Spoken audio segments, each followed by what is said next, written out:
喺處理骨科問題嘅時候，精準嘅診斷同埋合適嘅治療方案同樣重要。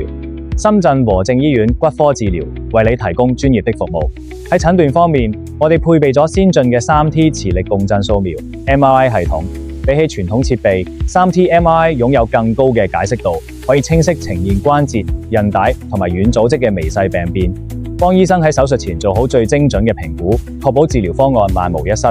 喺治療技術方面，和正醫院專注於微創革新，針對關節退化，我哋引入咗 SVF 細胞再生療法，透過自體細胞修復軟骨，有效延緩關節置換手術。而針對腰椎間盤突出，我哋嘅射頻消融術能夠精準解除神經壓迫，傷口極細，復原時間亦大大縮短。我哋採用 MDT 多學科協作診療模式，由骨科醫生、物理治療師同中醫專家共同制定康復計劃。和正醫院致力將國際級嘅微創技術同埋人性化嘅護理結合，為每一位患者提供最專業嘅骨科解決方案。了解更多專業骨科資訊，歡迎隨時聯絡我哋查詢。